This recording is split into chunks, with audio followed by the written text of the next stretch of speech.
우리 지상에는 수많은 사람들이 하나님을 믿노라고 하고 있고 믿으면 복받지 않겠느냐 하는 막연한 어떤 생각을 가지고 있습니다. 그러나 성경은 목적지와 믿음의 목표를 우리에게 분명히 일깨워주고 계십니다. 그렇다면 우리 개인에 대한 어떤 믿음도 우리 한번 되돌아봐야 되겠습니다. 우리는 과연 믿음의 목표를 분명히 하고서 믿음의 길을 지금 따라가고 있는가? 목표가 분명한 믿음은 결단코 주변의 어떤 어려운 여건과 환경 속에서도 넘어지지 아니하고 소실되지 아니하는 그런 믿음을 우리가 지향할 수 있지 않겠습니까? 그래서 사도 바울은 표대 없이 그렇게 믿음 생활을 하지 않겠다고 했습니다. 빌립보서 3장 12절의 가르침을 함께 보도록 하겠습니다.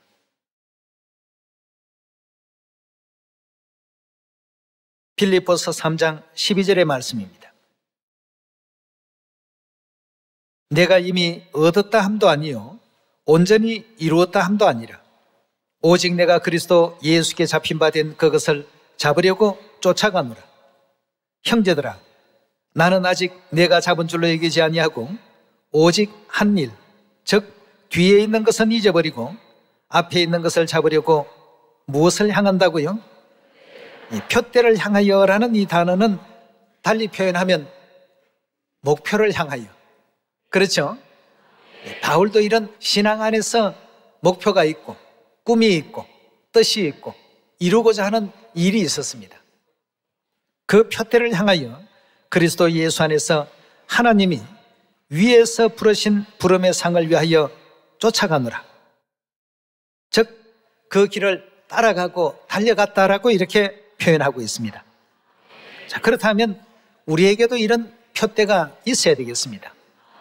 많은 사람들은 왜 하나님을 믿습니까? 라고 물으면 그냥 뚜렷한 어떤 생각 없이 이웃의 어떤 권유 때문에 친한 사람이 함께 교회에 가자고 하니까 이렇게 해서 다니다가 보면 결국 이 신앙은 믿음의 어떤 광야길이라 했기 때문에 하는 어려운 일들이 생겨날 수가 있습니다. 광야는 여러 가지 부족한 조건을 갖춘 것입니다. 풍요로운 조건을 갖춘 것이 광야라고 말할 수가 없죠. 거기는 마실 물도 넉넉지 못하고 또 먹을 양식도 충분치가 못합니다. 즐거운 인생의 어떤 기본적인 욕구인 이런 어떤 내용도 제대로 충족시키지 못하는 것이 광야의 길이었기 때문에 하나님께서 비유하실 때 그런 믿음의 광야길을 통해서 천국을 향해서 우리가 지금 나아간다라고 했습니다. 그러니 그런 가운데서는 부족한 것이 자연 많을 수밖에 없지 않습니까?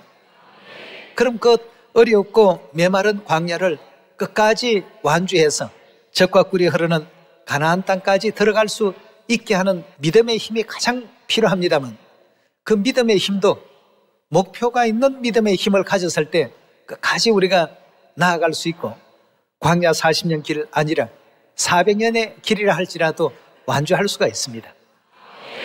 그렇다면 우리는 과연 이런 표대를 향해서 현재 믿음의 길을 또 달려가고 있는가? 베드로전서 1장 7절의 말씀 살피도록 하겠습니다.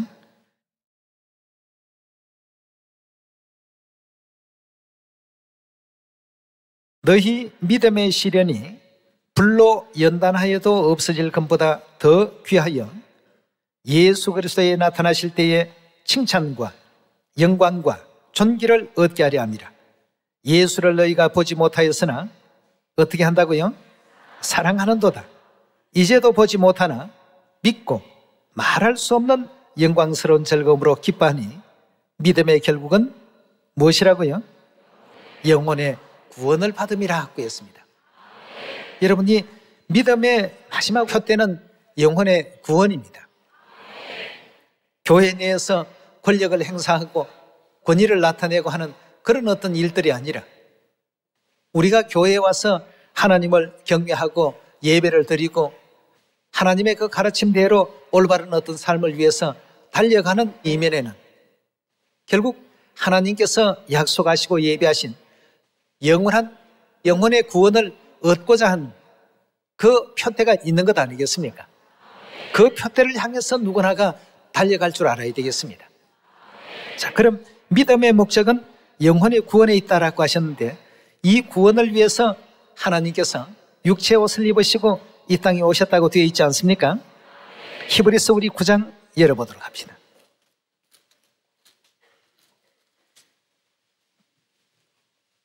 히브리서 9장 27절의 말씀 보시면, 한 번 죽는 것은 사람에게 정하신 것이요 그 후에는 심판이 있으리니 이와 같이 그리스도도 많은 사람의 죄를 담당하시려고 단번에 들이신 바 되셨고 구원에 이르게 하기 위하여 죄와 상관없이 자기를 바라는 자들에게 두 번째 나타나시리라 하고 했습니다. 이 대목은 그리스도께서 이 땅 위에 육체로 두 번 오시겠다는 바로 그 약속을 우리에게 보여주신 대목인데요. 첫 번째 오셨을 때에는 속죄 희생제물로서 이 땅에 오셨다라는 표현을 28절에서 하고 있습니다. 죄를 담당하기 위하여 단번에 들이신 바 되셨다. 두 번째 육체를 입고 이 땅에 오실 때의 역할은 구원에 이르게 하기 위하여 자기를 바라는 자들에게 몇 번째요? 두 번째 나타나실 것이다 하고 했습니다. 그럼 우리 믿음의 목표도 어디에 두어야 되겠습니까? 영혼 구원에 두어야 되겠죠. 2000년 전 하나님께서 첫 번째 이 땅에 오셨을 때 우리 영혼 구원을 위해서 구원의 도리를 세우셨습니다. 마태복음 26장 17절의 말씀 함께 보겠습니다.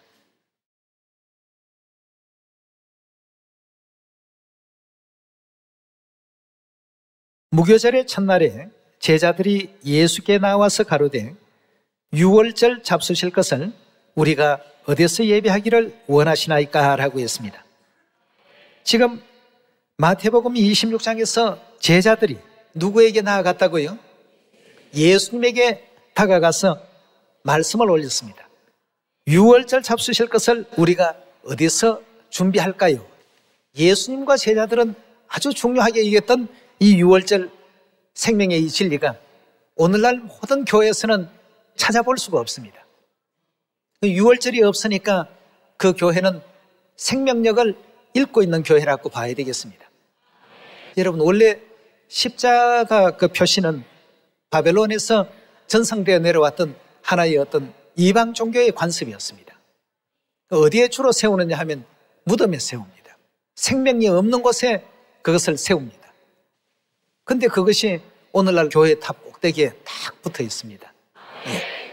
17절의 말씀 다시 봅니다. 무교절의 첫날에 제자들이 예수께 나와서 가로되 유월절 잡수실 것을 우리가 어디서 예배하기를 원하시나이까? 가라사대 성가나무에게 가서 이르되 선생님 말씀이 내 때가 가까웠으니 내 제자들과 함께 유월절을 내 집에서 어떻게 하시겠다고요? 예수님께서 지키겠다 하신 유월절을 오늘날 교회들은 뭐라고 하느냐면 지킬 필요가 없다라고 이렇게 얘기하고 있습니다. 이 같은 귀중한 진리에 대해서는 전부 배제를 시키고 진리에서는 지금 떠나 있다는 것을 입증하고 있습니다. 내 집에서 지키겠다 하시더라 하라. 이 역시도 누가 하신 말씀입니까? 예수님께서 친히 제자들에게 직접 전해주신 말씀입니다. 19절입니다. 제자들이 예수의 시키신 대로 하여 시키신 대로 순종했죠. 유월절이 우리 인류를 구원시킬 어떤 약속이 없는 것이라고 한다면 이처럼 성경 복음서에 뭐 때문에 기록하시겠습니까? 다 필요가 있기 때문입니다. 자, 이건 제자들도 임의대로 자기들 알아서 그저 생각대로 이렇게 준비한 것이 아니라 시키신 그대로 준비를 했더라 하고 있습니다. 예수님은 유월절을 어떻게 예배하라고 미리 다 말씀을 하셨습니다. 그래서 준비된 유월절이 어떻게 진행이 되고 있는지를 한번 보도록 합시다. 26절입니다. 저희가 먹을 때에 예수께서 떡을 가지사 축복하시고 떼어 제자들을 주심에 가라사대 받아 먹으라. 이것이 내 몸이라고 이렇게 일러주셨습니다. 자, 유월절을 준비하라고 하고 떡을 준비시키셨습니다. 그 떡에 예수님께서 축사하신 연후에 이것이 바로 내 몸이니까 너희가 먹으라 고 이렇게 표현했습니다. 또 잔을 가지사 사례하시고 잔 안에는 유월절에 포도주가 담긴 잔이죠. 저희에게 주심에 가르사대 너희가 다 이것을 어떻게 하라고요? 마시라. 이것은 죄 사함을 얻게 하려고 많은 사람을 위하여 흘리는 누구의 피라고 했습니까? 나의 피, 곧 언약의 피라고 하시면서 이 유월절 이날을 새 언약을 선포하시는 날로 새 언약의 유월절로서 모든 인류에게 반포시켜 주셨습니다. 모세율법을 따라서 지켜지는 유월절이라고 한다면 당연히 짐승이 있어야 되겠죠. 그러나 예수님께서는 떡과 포도주를 들고 축사하셨습니다. 그리고 제자들에게 그 떡의 의미를 설명해 주었습니다. 이 떡은 너희 죄 사함을 위해서, 너희 구원을 위해서 내가 너희에게 베푸는 은혜의 나의 그 거룩한 성체니라, 내 몸이라. 또 유월절 포도주 잔이 담긴 이 잔은 내 피로 세우는 새 언약이다, 언약의 피다, 나의 피다 라고 하시면서 허락을 하셨던 것입니다. 자, 이 구원의 그 역사를 누가는 누가복음서에서 이렇게 기록하고 있습니다. 누가복음 우리 22장 7절의 말씀 함께 보겠습니다. 누가복음 22장 7절의 가르침을 보시면 유월절 양을 잡을 무교절 일이 이런지라 예수께서 누구를 보내셨다고요? 베드로와 요한을 보내셨다고 했습니다. 그럼 베드로와 요한의 이 모든 행적도 우리 모두는 배워야 될 그런 행적들입니다. 베드로와 요한을 보내심에 가라사대 가서 우리를 위하여 무엇을 준비하라고요? 유월절을 예비하여 우리로 먹게 하라. 여짜오되 어디서 예비하기를 원하시나이까? 이르시되 보라 너희가 성내로 들어가면 물 한 동이를 가지고 가는 사람을 만나리니 그의 들어가는 집으로 따라 들어가서 그 집 주인에게 이르되 선생님이 내게 하는 말씀이 내가 네 제자들과 함께 유월절을 먹을 객실이 어디에 있느뇨 하시더라 하라. 그리하면 저가 자리를 베푼 큰 다락방을 보이리니 거기서 예배하라 하신대 저희가 나가서 그 하시던 말씀대로 만나 유월절을 예배하니라. 때가 이름에 예수께서 누구와 함께요? 사도들과 함께 앉아서 이르시되 내가 고난받기 전에 너희와 함께 이 유월절 먹기를 어떻게 했다고 했습니까? 원하고 원하였다고 했습니다. 하나님께서 인성을 쓰시고 예수라는 이름을 가지시고 초림 때 이 땅에 오신 그 목적은 잃어버린 자를 찾아서 구원하기 위해서 이 땅에 왔다고 했습니다. 누가복음 19장에 나오는 말씀 아닙니까? 네. 이 유월절이라는 것이 예수님께서 얼마나 중요하게 여기셨으면 이 유월절 먹기를 어느 정도 했다고요? 원하고 원하였다고요. 중요하기 때문에 2번씩이나 반복을 했습니다. 뭐 한 10% 원하고 20% 정도 원하는 것이 아니고 100%, 200%, 1000% 그 이상 원하는 것입니다. 예수님께서 이토록 복음서 가운데서 새겨놓으신 유월절입니다. 19절에 넘어가 보도록 하겠습니다. 또 떡을 가져 사례하시고 떼어 저희에게 주심에 가라사대 이것은 너희를 위하여 주는 내 몸이라. 너희가 이를 행하여 나를 기념하라 하시고 저녁 먹은 후에 잔도 이와 같이 하여 가라사대 즉 그 잔 안에 담겨져 있는 것은 포도주죠. 이 잔은 내 피로 세우는 무슨 언약이라고요? 새 언약이니 곧 누구를 위하는 것이라고 했습니까? 너희를 위하여. 우리 모든 온 인류를 위해서 하나님께서 세우신 법도라고 이렇게 말씀하고 있습니다. 자, 그렇다면 이 유월절 안에는 바로 어떤 구원의 약속이 담겨 있는지를 우리가 한번 찾아보도록 합시다. 왜 유월절날 떡을 주시고 유월절날 포도주를 주시면서 이것이 내 살이다, 이것이 내 피다, 그리고 이 모든 것은 너희를 위하는 것이니까 먹으라 마시라, 그 행위적인 내용까지도 예수님께서 상세하게 언급을 하셨을까? 요한복음 6장 53절의 말씀 함께 보도록 합니다.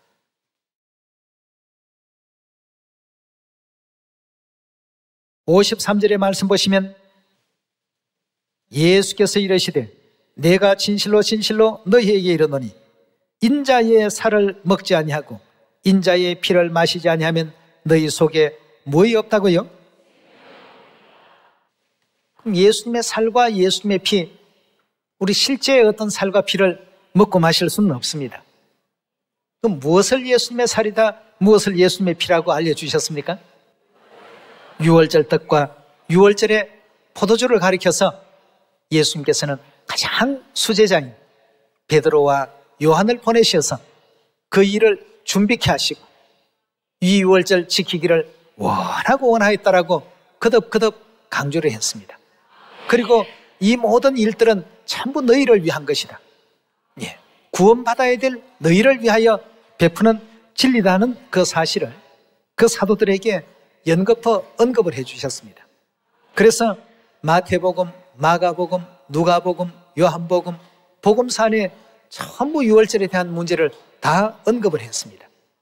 그만큼 유월절은 우리의 구원과 굉장히 밀접한 관계가 있습니다.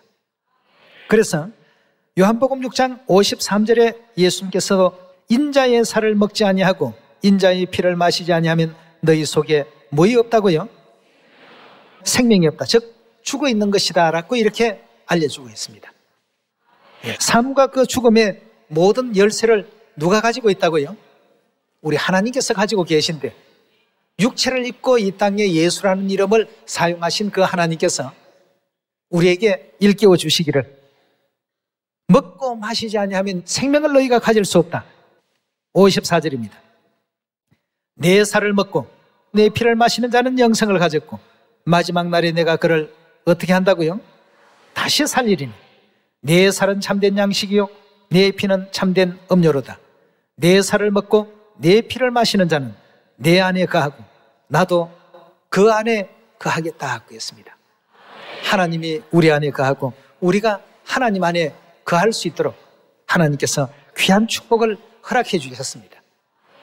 그 옛적 이스라엘 첫 임금이었던 사울 왕이 하나님의 성령이 함께 하실 때에는 나라의 통치도 잘했고 전쟁에 나가면 항상 하나님께서 도우셔서 승리하는 영광 가운데 거했습니다.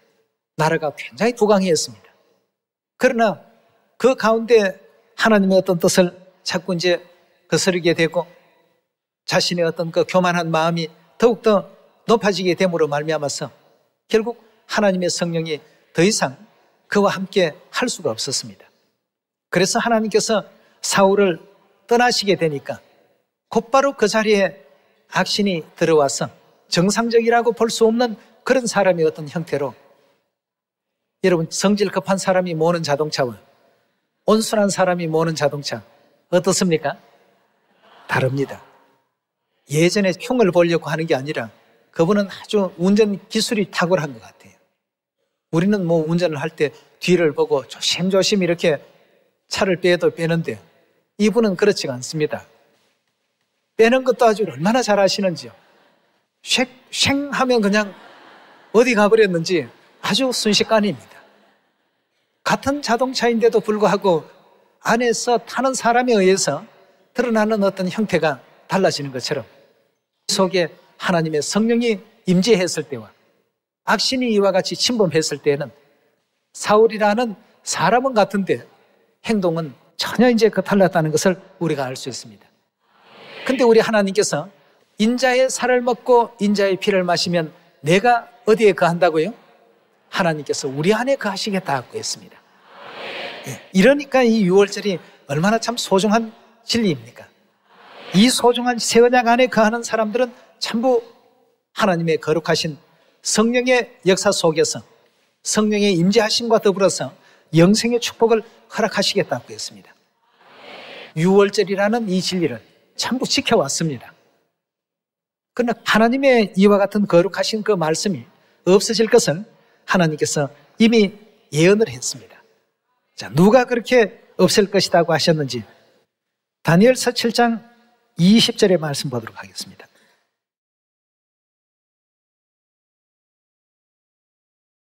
(7장 20절의) 말씀 보시면 또 그것의 머리에는 10뿔이 있고 그 외에 또 다른 뿔이 나오매 새 뿔이 그 앞에 빠졌으며, 이 다니엘서를 공부하신 분들은 뿔은 나라라는 것 다 배우셔 알고 있죠?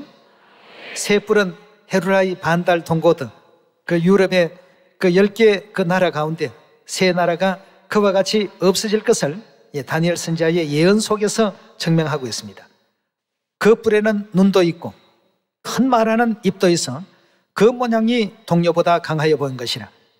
내가 본즉 이 뿔이 성도들로 더불어 싸워 이겼더니, 예언의 장면 가운데서 성도들이 패배하고 오히려 성도들을 대적하는 그 세력이 기세가 더 높아지게 되었습니다. 22절입니다. 이겼더니, 순간적으로는 그렇게 되었지만 예적부터 항상 계신 자가 와서, 하나님께서 오셔서 지극히 높으신 자의 성도를 위하여 신원하셨고 때가 이름에 성도가 나라를 얻었더라고 했습니다. 때가 되니까 성도들이 그 모든 권세를 회복을 했다고 했는데, 24절로 넘어가 봅시다. 24절의 말씀 보시면 그 열뿔은 이 나라에서 일어날 열왕이요 그 후에 또 하나가 일어나리니 그는 먼저 있던 자들과 다르고 새 왕을 복종시킬 것이며 그가 장차 말로 지극히 높으신 자를 어떻게 할 것이라고요? 지극히 높으신 자는 하나님이신데 하나님을 대적하는 무리는 사단의 세력밖에는 없습니다. 그가 장차 말로 지극히 높으신 자를 대적하며 또 지극히 높으신 자의 성도를 어떻게 한다고요? 성도들을 괴롭힐 것이고 그가 또 하나님의 때와 법을 변경시켜 버릴 것이다 하고 했습니다. 결국 그 예언 그대로 AD 325년에 6월절이 없어져 버렸습니다.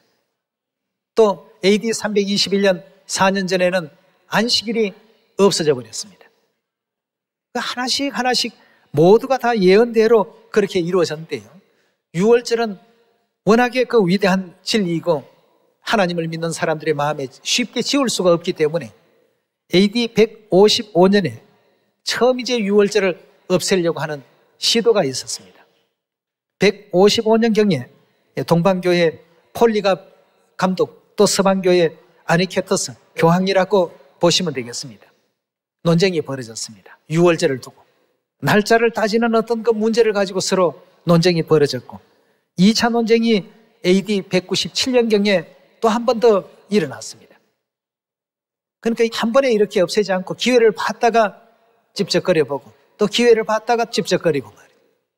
그 성도가 패배하는 것으로 1차적으로는 예언이 그렇게 돼 있었습니다. 성도가 패배했다는 것은 진리를 그만큼 잃어버리게 됐다는 의미가 되겠습니다. 155년, 197년, 325년, 그럼 예수님 성천하시고 300여 년 동안은 초대교회는 6월절을 계속 지켰습니다. 그러나 결국 태양신교의 수장이었던 로마 황제에 의해서, 거기에 영합했던 로마 카톨릭에 의해서 결국 6월절은 AD 325년에 없어진 바 된 것이죠. 하나님을 대적하는 자가 하나님의 때와 법을 변경시킨다고 되어 있지 않습니까? 네. 하나님께서 지키라 명하신 6월절을 없애버리고 변경시켜서 크리스마스 제도를 도입하고 안식일 제도를 없애버리고 일요일 제도를 도입하고 전부 태양신교의 의식을 교회 안에 끌고 왔습니다. 이것이 오늘날 교회의 모습이라고 볼 수 있겠습니다. 그러니까 6월절이 없는 곳에는 무엇이 없다고 예수님께서 선포를 했습니까? 생명이 없다. 6월절이 있는 그곳에는 인자의 살을 먹고 인자의 피를 마시는 자는 영생을 가졌고 마지막 날 다시 살릴 것이다. 부활에도 참여시키겠다고 했습니다. 그만큼 중요한 6월절 새 언약의 약속인데도 불구하고 참 안타까운 일이 아닐 수가 없습니다. 오늘날 우리가 아버지 어머니 은혜로서 이런 것을 분별할 수 있고 또 하나님께서 하신 일인지 사단이 지금 이끌어가고 있는 일인지를 분명하게 구분할 줄 아는 우리가 되어야 되겠습니다. 이 세상에 존재하는 그 생명체 가운데서도 워낙 작은 것은 우리가 육안으로 확인하지 못하는 것은 현미경을 통해서 확인할 수 있듯이 오늘날 어디가 참교회고 어디가 거짓교회인지를 구분이 안 될 때는 성경의 가르침을 보시면 되겠습니다. 구원의 길로 하나님께서 이끌어 가시는데 우리 믿음의 목표를 구원에다 둬야죠. 구원이 아닌 다른 곳에 우리가 믿음의 목표를 두게 된다고 한다면 거기에는 영원한 어떤 그 멸망만이 함께 늘 따라다니게 될 것입니다. 하나님의 교회는 십자가가 왜 없습니까 하면 십자가 없는 게 당연한 거 아닙니까? 왜 영생을 얻고 생명을 얻는 교회에다가 죽음의 표시를 해야 됩니까 말이죠. 이렇게 얘기를 해 주셔도 틀린 말이 아닙니다. 그래서 오늘 여러분과 저는 아버지 어머니께서 허락해 주신 이 6월절 새 언약의 진리 한 가지만 하더라도 하나님 안에 우리가 분명히 와 있구나 하는 확신을 우리가 가질 수 있고 그 확실한 증거를 가지고 영원한 구원에 이를 수 있는 여러분과 제가 꼭 되셔야 되겠습니다. 하늘나라에 가게 되면 그냥 가는 것이 아니라 증거를 가지고 가야 됩니다. 우리 요한일서 5장 9절의 가르침을 함께 보시겠습니다.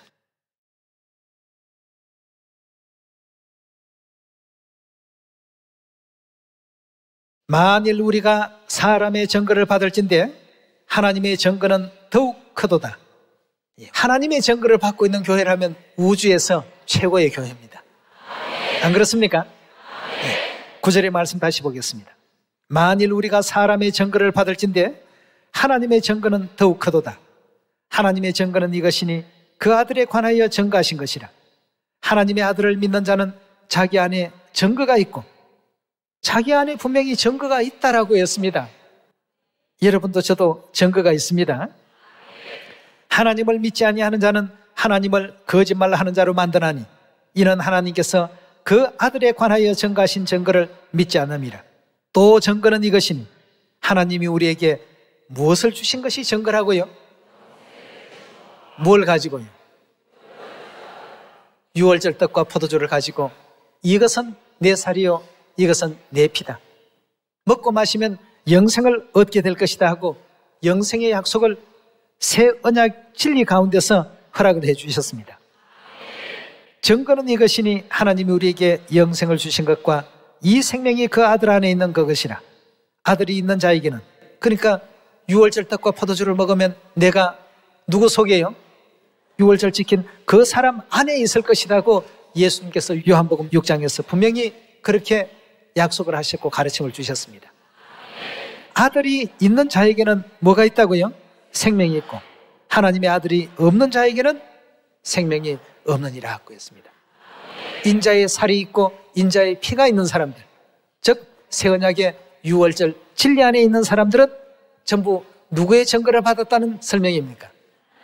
하나님의 증거를 다 받고 있습니다. 그러니 마태복음 7장에서 마지막 끝날 하늘나라로 갔을 때 많은 사람들이 구원을 바라고 줄을 쫙 서 있습니다. 어떤 사람은 주여 주여 주의 이름으로 선지자 노릇했습니다. 주의 이름으로 귀신을 쫓아냈습니다. 주의 이름으로 많은 이적과 기사와 권능도 행했습니다. 사람들이 많이 와서 예수님께 저는 이렇게 열심히 믿었습니다. 저렇게 열심히 믿었습니다. 그러니까 예수님께서 한마디로 딱 어떻게 했습니까? 다 몰아내실 때 내가 너희를 모른다 하니까 계속 오니까 말이죠. 도무지 알지 못하겠단 말이죠. 그럼 누가 예수님께 나아갔을 때 허락을 하실 겁니까? 하나님의 그 증거를 가진 새 언약의 진리 안에 거하는 이와 같은 백성들이 나아갔을 때에는 하나님의 거룩하신 성체가 있고 보혈이 그 속에 있는 그 사람들을 하나님께서 전부 찾아내시고 발견하십니다. 인체 안에는 그런 일생 동안 사람이 어떤 질병에 걸릴 것인지, 키는 얼마나 자랄 것인지 이런 게 전부 지도로서 프로그램이 되어 있다고 합니다. 그걸 이제 뭐 게놈 지도라고 이렇게 표현을 합니다. 근데 그 내용만 바라보더라도 이 사람이 몇 살쯤에 무슨 질병이 걸릴지 다 압니다. 그 아는 지도를 전부 우리 인체 속에 하나님께서 넣어 놓으셨는데 우리 사람은 그동안 몰랐습니다. 수천 년, 수만 년 인류 인생이 지구에 출현하는 그 시대부터 지금까지 그런 것이 있는 것조차도 몰랐습니다. 그러나 하나님께서는 금방 보면 아시죠. 하나님께서 만들어서 넣어 놓으신 것이니까. 그러니까 내 백성에게는 하나님께서 뭘 마음속에 넣어 놓는다고 했습니까? 예레미야 31장에 보면 내가 내 법을 그들 속에 두어놓겠다고 했습니다. 우리 하나님께서 하나님의 그 백성들인지 아닌지를 그 내용을 통해서 다 보시고 아십니다. 다 알아보시는데 아무리 많은 사람들이 와서 주여 주여 새벽 기도도 또 산 기도도 열심히 했습니다. 금식도 많이 했습니다. 내가 너희를 도무지 알지 못한다. 우리 속에 인체 DNA 지도가 있는 것처럼 하나님께서만 알 수 있는 내용이 전부 있습니다. 거룩하신 그리스도의 살과 피가 눈에 딱 띄면 하나님께서는 금방 알아보시죠. 너가 내 아들이구나, 너가 내 딸이구나 말이죠. 오늘 이 순간부터라도 우리가 알고 삽시다.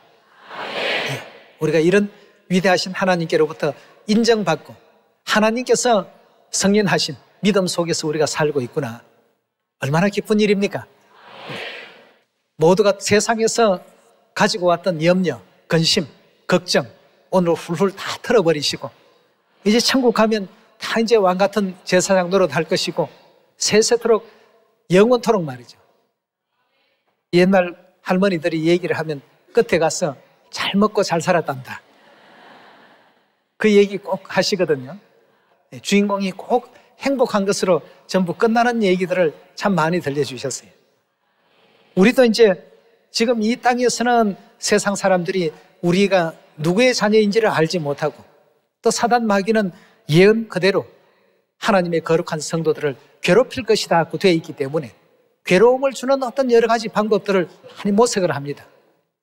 그러나 그러할지라도 귀하고 거룩한 하나님의 그 약속을 끝까지 굳게 잡아서 이 새 언약의 길을 끝까지 완주하시고 또 새 언약의 실체 되신 새 예루살렘 우리 하늘 어머니께서 인도해 주시는 그 길대로 끝까지 함께 따를 수 있는 여러분과 제가 꼭 되길 바라면서 말씀 마치도록 하겠습니다. 감사합니다.